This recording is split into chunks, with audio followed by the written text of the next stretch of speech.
नमस्कार दोस्तों, Sam labs electronics YouTube channel में आपका स्वागत है।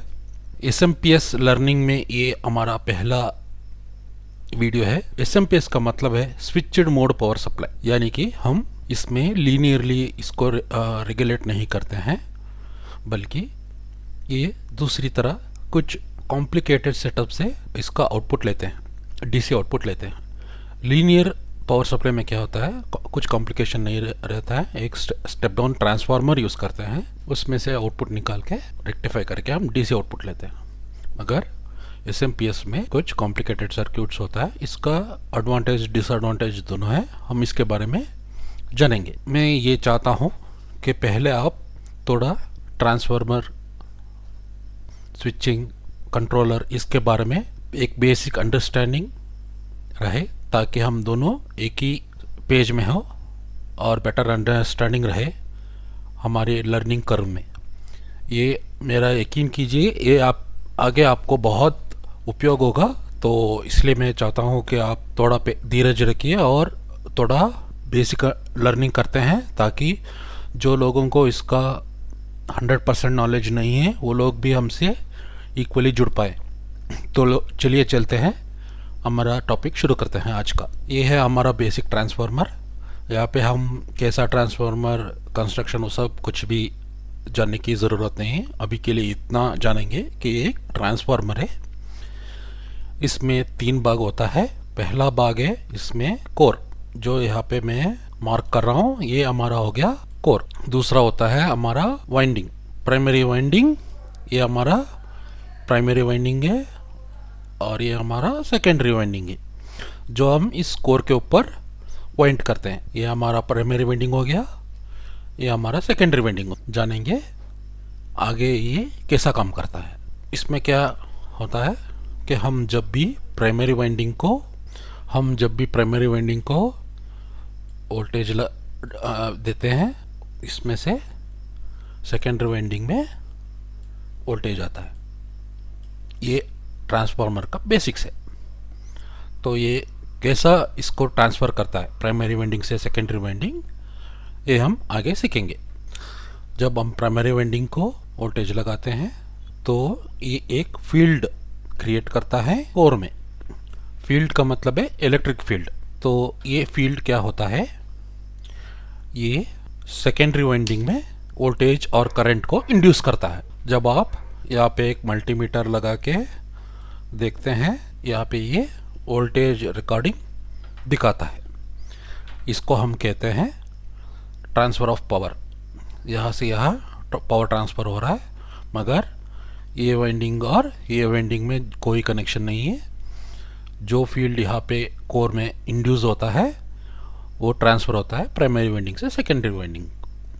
तो इससे एडवांटेज क्या है कि प्राइमरी वोल्टेज में जो हाई वोल्टेज है उसका शॉक हमको सेकेंडरी वाइंडिंग में नहीं मिलता है। तो ये आइसोलेटेड है, ये फील्ड जो है ये आइसोलेटेड है। ये है हमारा बेसिक कंस्ट्रक्शन ऑफ ट्रांसफार्मर। ये सब जानना बहुत आवश्यक है, ताकि हम एडवांस टॉपिक्स में कहीं ना हटके। ये प्राइमरी वाइंडिंग है और ये सेकेंडरी वाइंडिंग है, ये दोनों इंटरचेंजेबल है। सेकेंडरी वाइंडिंग को हम प्राइमरी वाइंडिंग की तरह यूज़ कर सकते हैं, प्राइमरी वाइंडिंग को सेकेंडरी वाइंडिंग की तरह यूज़ कर सकते हैं। मगर हम जो भी इनपुट देते हैं उसको हम प्राइमरी वाइंडिंग से ही जाना जाते हैं, और जहाँ से आउटपुट लेते हैं उसको सेकेंडरी वाइंडिंग जाना जाता है। पूरा याद रखिए कि जहाँ पे हम इनपुट वोल्टेज देते हैं वो प्राइमरी वाइंडिंग है, जहाँ से हम लोड को कनेक्ट करते हैं वो हमारा सेकेंडरी वाइंडिंग होता है। ये दोनों इंटरचेंज कर सकते हैं। वो इंटरचेंज करने से कैसा काम करेगा वो सब हम आगे एडवांस टॉपिक्स में देखें। एसएमपीएस का वेरी बेसिक्स पे चलते हैं। बहुत नीचे स्तर पर एसएमपीएस को कैसे डिज़ाइन कर सकते, मुझे पता है ये थोड़ा वेरी बेसिक्स है और आपको इसका जानकारी भी ऑलरेडी हो सकती है, मगर मैं चाहता हूँ कि आप इसको और एक बार सुनिए, ताकि आगे चल के हम क्लियर अंडरस्टैंड कि हम कभी भी ट्रांसफार्मर का वाइंडिंग में डीसी इनपुट नहीं दे सकते। इससे हो सकता है कि ट्रांसफार्मर जल जाए, क्योंकि इंडक्टेंस शॉर्ट सर्किट होता है डीसी करंट के लिए। इसीलिए किसी भी फ्रीक्वेंसी में अल्टरनेटिंग करंट का इस्तेमाल करेंगे। अल्टरनेटिंग करंट अगर डीसी को एसी में बदलना है तो हम इस सेटअप, ये जो दिखा है, ये सेटअप को यूज़ कर सकते हैं।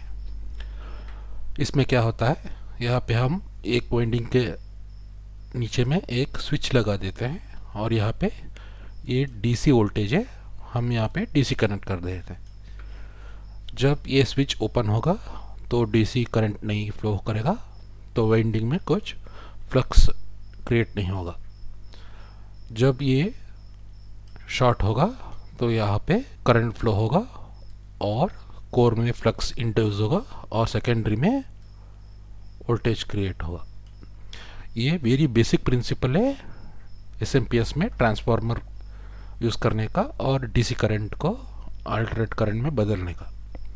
इसमें क्या होता है, जब हम ये स्विच को 1 सेकेंड में 50 बार ऑन ऑफ करते हैं तो ये हो जाता है आपका 50 हर्ट्ज। 50 हर्ट्ज का मतलब है कि ये स्विच 50 बार ऑन ऑफ दोनों हुआ है, मतलब 25 टाइम्स ऑन और 25 टाइम्स ऑफ। 25 + 25 हो गया आपका 50। अगर ये 100 बार करता है तो ये हो जाता है आपका 100 हर्ट्ज। अगर ये 1000 बार करता है तो ये हो जाता है आपका 1000 हर्ट्ज या फिर 1 किलो हर्ट्ज। 1 किलो हर्ट्ज हो जाता है।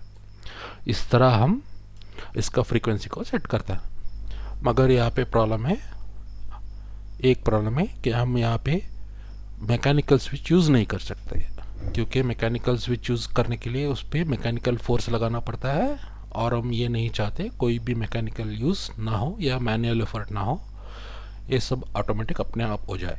तो हम यहाँ पे मैनुअल स्विच, मैकेनिकल स्विच नहीं लगा रहे हैं। तो फिर अल्टरनेट क्या है, हम यहाँ पे यूज़ करते हैं एक इलेक्ट्रॉनिक स्विच। जब मैं इलेक्ट्रॉनिक स्विच का बात करता हूँ तो इसका मतलब है कोई भी ट्रांजिस्टर, मॉसफेट या आईजीबीटी स्विच की तरह काम करता है। इसको हम स्विच की जगह डालने से हम डीसी करंट को अल्टरनेट करंट में बदल सकते हैं ऑन ऑफ करके। तो हम वेवफॉर्म्स को, ये 5 तरह का वेवफॉर्म्स देख सकते हैं, इस पे यूज़ कर सकते हैं। पहला है साइन वेव, जो हमारा करंट में आता है वो साइन वेव होता है। दूसरा, तीसरा और ये सब चीज़ हम बना सकते हैं इजीली। ये 2 चीज़ बहुत इंपॉर्टेंट है, स्क्वायर वेव और rectangular wave. Specially rectangular wave इसको बहुत यूज होता है हमारा पीडब्ल्यूएम स्विचिंग में। पीडब्ल्यूएम मतलब पल्स विड्थ मॉड्यूलेशन। ये कैसा काम करता है और इसका मतलब क्या है हम बाद में जानेंगे। Square wave fixed power output में यूज़ करते हैं, मगर इसका इस्तेमाल बहुत कम है। ये बहुत ही कम यूज़ होता है, मगर इसको हम यहाँ पे नहीं जानेंगे क्योंकि इसका कोई मतलब नहीं है एसएमपीएस में, तो इसको हम नहीं जानेंगे। हम ये 2 चीज़ के ऊपर बात करेंगे। अब हम बात करेंगे ट्रांसफार्मर के ऊपर। ट्रांसफार्मर में पहली टाइप का ट्रांसफार्मर है मैग्नेटिक ट्रांसफार्मर। इसमें 3 तरह का होता है, सॉलिड, आयरन और स्टील। दूसरा है लैमिनेटेड सिलिकॉन अलॉय और सिलिकॉन स्टील। दूसरा होता है अमॉर्फस स्टील। अमॉर्फस स्टील होता है, इसमें थोड़ा पोरस होता है, तो इसको हम थोड़ा हाई फ्रीक्वेंसी में, स्टील में ही हाई फ्रीक्वेंसी में, मगर पहला 2 जो है उसको हम हाई फ्रीक्वेंसी में यूज़ नहीं करते हैं, इसको हम लो फ्रीक्वेंसी में यूज़ करते हैं। Maybe from few hertz like 10 hertz to 300, 400, 1 kilo hertz. ये दो चीज़ वहाँ पे यूज़ करते हैं। इसको फ्यू किलो हर्ट्स में यूज़ करते हैं, मगर बहुत ज़्यादा हाई फ्रीक्वेंसी में इसको यूज़ नहीं कर सकते, इसमें लॉसेस आ जाता है, यानी कि ये सिग्नल को हीट में कन्वर्ट कर देता है, तो इसको लॉसेस हो जाता है और हमारा एफिशिएंसी कम हो जाता है। एफिशिएंसी का मतलब है जो इनपुट दिया है उतना ही पावर आउटपुट में आया तो वो 100% एफिशिएंसी है। अगर 50% आउटपुट में आया और 50% ट्रांसफार्मर में हीट की तरह या दूसरी एनर्जी की तरह जनरेट हो गया, वो 50% लॉस है, तो हमारा एफिशिएंसी हो गया 50%। अगर 30% लॉसेस और 70% आउटपुट में आ रहा है तो उसका मतलब है हमारा ट्रांसफार्मर का एफिशिएंसी 70% है। एफिशिएंसी को हम न्यू बोलते हैं, न्यू को ऐसा लिखते हैं, इसको याद रखिए, ये बहुत इंपॉर्टेंट है आगे चलते। दूसरी तरह का ट्रांसफार्मर है हमारा टॉरॉयडल ट्रांसफार्मर। इसमें 3 तरह का ट्रांसफार्मर है, मगर यहाँ पे हम सिर्फ एक जानते हैं जो मार्केट में बहुत मिलता है और इंडस्ट्री स्टैंडर्ड भी है, वो है पाउडर्ड मेटल कोर्स। दूसरा भी आता है फेरेट का, फेरेट बेस्ड, मगर उसको हम यहाँ पे सीखेंगे, उसके बारे में भी सीखेंगे नहीं, मगर क्योंकि पाउडर्ड मेटल कोर्स मार्केट में बहुत चलता है, तो सिर्फ ये जानेंगे। तीसरा है फेरेट कोर ट्रांसफार्मर्स। ये हमारा बहुत काम का चीज़ है, जो आगे चलते हम सिर्फ फेरेट कोर के ट्रांसफार्मर के ऊपर ही बात करेंगे। इसमें हम फेरेट मटेरियल का कोर यूज़ करते हैं बीच में, और ये बहुत high frequency 1 kilohertz to 1 megahertz तक ट्रांसफार्मर हम यूज़ कर सकते हैं। 1 मेगाहर्ट्ज़ के ऊपर लॉसेस बहुत ज़्यादा हो जाता है और हमारा एफिशिएंसी बहुत कम हो जाता है, तो अराउंड 50 किलोहर्ट्ज़ टू 200 किलोहर्ट्ज़ तक हम एसएमपीएस में यूज़ करते हैं। ये बहुत इंपॉर्टेंट इन्फॉर्मेशन है, आप इसको और एक बार याद कीजिए। 50 किलोहर्ट्ज़ टू 200 किलोहर्ट्ज़ हमारा आइडियल फ्रीक्वेंसी है। कौन सी फ्रीक्वेंसी यूज़ करना है ये डिज़ाइन के ऊपर निर्भर करता है, इसीलिए कि हमने स्विच की जगह एक ट्रांसिस्टर लगा दिया है यहाँ पे। ये ट्रांसिस्टर को हम स्विच की तरह यूज़ कर सकते हैं, और स्विच को ऑन ऑफ करने के लिए ये बेस पिन को यूज़ करते हैं। इसको हम कनेक्ट कर देते हैं एक कंट्रोलर को कनेक्ट करने से ये क्या करेगा, इसको ऑन और ऑफ ऐसा करेगा, तो क्या होगा, ये ऑन ऑफ होता रहेगा स्विच की तरह। तो यहाँ पे करंट इंड्यूस होगा और ये कोर के थ्रू ये सेकेंडरी वाइंडिंग में पहुंचेगा, और यहाँ पे आपको आउटपुट वोल्टेज मिलेगा।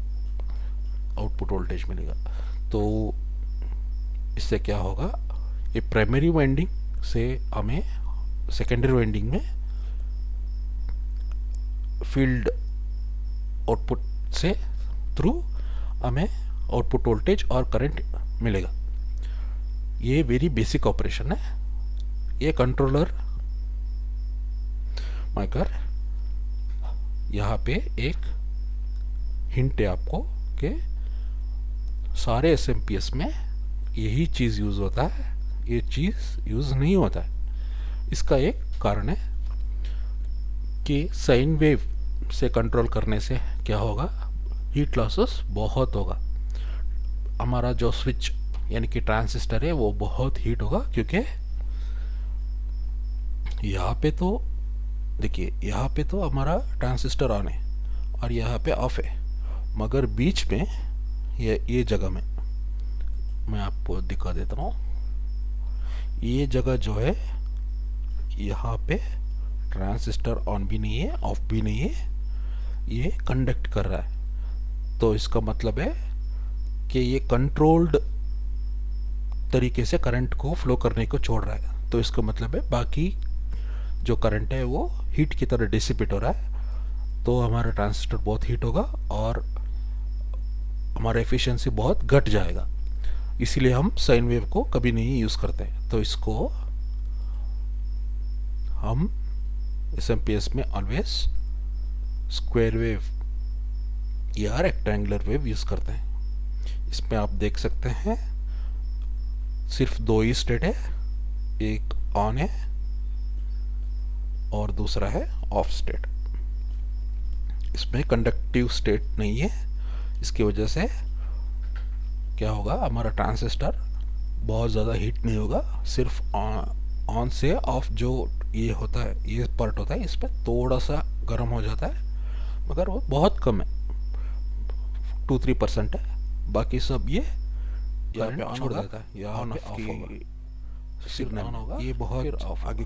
तो इस तरह से ये स्क्वायर वेव जनरेट करेगा इसमें, और इसका जो आउटपुट वोल्टेज है वो सेकेंडरी में आ जाएगा, क्योंकि यहाँ पे हम वोल्टेज को फ्लक्चुएट कर रहे हैं। फ्लक्चुएशन की वजह से कोर में फील्ड जनरेट होगा और आउटपुट में वोल्टेज आएगा। ये बहुत बेसिक ऑपरेशन है। तो अभी हमको ये देखना है कि transistor as a switch use करने से प्रॉब्लम क्या है। पहला प्रॉब्लम है high losses due to linearity and current driven switch. मैंने जैसे कहा ये कंडक्टिव स्टेज में बहुत हीट जनरेट करता है, तो क्या होगा इससे ट्रांजिस्टर जो है इसका लीनियरिटी बहुत ज़्यादा है, मतलब इसका कंडक्टर बहुत ज़्यादा है, इसीलिए बेस करंट जो हम इनपुट सिग्नल देते हैं स्विच को ऑन ऑफ करने के लिए बहुत ज़्यादा करंट देना पड़ता है। तो ये जो करंट देते हैं ये हीट की तरह भी जनरेट होके ट्रांजिस्टर में लॉसेस जनरेट करेगा और ये कंट्रोलर को दबाव भी लगेगा क्योंकि ये बहुत ज़्यादा करंट खींच रहा है। इसीलिए इसको करंट ड्रिवन स्विच बोलते हैं, क्योंकि ये करंट से ट्रांजिस्टर को ऑन ऑफ करता है।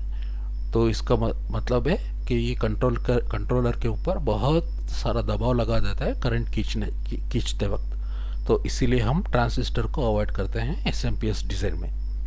दूसरा रीज़न है कि ये जो ट्रांजिस्टर है इसका पावर बहुत लिमिटेड है, फ्यू हंड्रेड्स तक है, 100-200 वाट्स तक ही मिलता है ट्रांजिस्टर, और इसमें भी बहुत ज़्यादा लॉसेस है। इसीलिए ट्रांजिस्टर को सेकेंड रीज़न अवॉइड करने के लिए। तीसरा रीज़न है पूर डिज़ाइन कॉन्सेप्ट। अभी मार्केट ट्रांजिस्टर से बहुत आगे निकल चुका है एसएमपीएस डिज़ाइन में। तो अगर हम ट्रांजिस्टर को यूज़ करके एसएमपीएस डिज़ाइन करते हैं तो हमारा डिज़ाइन कॉन्सेप्ट जो है वो बहुत पूर होता है। मगर अंडरस्टैंडिंग की एंगल से ट्रांजिस्टर को मैंने लगाया था, तो सिर्फ वो अंडरस्टैंडिंग के लिए यूज़ कर सकते हैं। ऐसा नहीं कि यूज़ नहीं कर सकते, यूज़ कर सकते हैं, मगर वो बहुत बेसिक्स है और पूर डिज़ाइन है। अंडरस्टैंडिंग के लिए बहुत बढ़िया है बस। और फोर्थ रीज़न है प्राइस पॉइंट।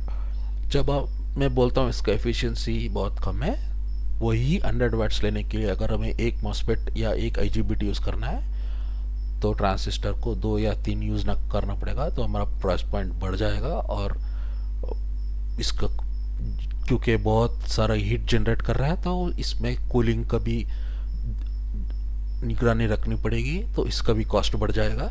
इसलिए हम ट्रांजिस्टर एज ए स्विच बहुत अवॉइड करते हैं, इसको यूज़ नहीं करते हैं। बहुत ओल्ड टेक्नोलॉजी है, मगर बहुत बेसिक्स है। अंडरस्टैंडिंग के लिए मैंने ट्रांजिस्टर यूज़ किया था। अल्टरनेट स्विचिंग ऑप्शन है हमारा MOSFET, gate turn off thyristor, insulated gate, bipolar transistor या फिर आईजीबीटी। इसमें आप देख सकते हैं ये जो मॉसफेट और आईजीबीटी है ये कमर्शियल यूज़ में होता है, कंज्यूमर और कमर्शियल में यूज़ होता है। और जो गेट टर्न ऑफ थायरिस्टर है बहुत high voltage, high voltage, high current power supply में यूज़ होता है, इसलिए हम इसको नज़रअंदाज कर रहे हैं। हम सिर्फ मॉसफेट और आईजीबीटी पे कंसंट्रेट करेंगे। इसमें मॉसफेट हाई फ्रीक्वेंसी एप्लीकेशन में मॉसफेट यूज़ होता है, लो फ्रीक्वेंसी स्विचिंग में आईजीबीटी यूज़ होता है। फिर से दोहरा रहा हूँ, हाई फ्रीक्वेंसी स्विचिंग में मॉसफेट यूज़ होता है क्योंकि हाई फ्रीक्वेंसी स्विचिंग में मॉसफेट में बहुत कम लॉसेस होता है, और लो फ्रीक्वेंसी स्विचिंग में आईजीबीटी यूज़ करते हैं क्योंकि लो फ्रीक्वेंसी में आईजीबीटी बहुत तगड़ा होता है, बहुत लो लॉसेस होता है और इसका इस्तेमाल बहुत बढ़िया होता है। तो लो फ्रीक्वेंसी में आईजीबीटी यूज़ करते हैं, इसको बहुत याद रखिए, ये बहुत कम का चीज़ है। अभी हमारा ये सेशन ख़त्म हो गया। आगे बढ़ने से पहले आपको बता दूँ, नेक्स्ट वीडियो में हम देखेंगे, प्रैक्टिकली देखेंगे कि एक सिंपल एसएमपीएस कैसा डिज़ाइन करना है यूजिंग मॉसफेट और आईजीबीटी। ये हाई फ्रीक्वेंसी और लो फ्रीक्वेंसी एसएमपीएस दोनों को हम डिज़ाइन करेंगे और देखेंगे कि कैसा काम करता है और इसका कंट्रोल सर्किट कैसा, एक बेसिक कंट्रोल सर्किट कैसा डिज़ाइन करना है ये भी देखेंगे।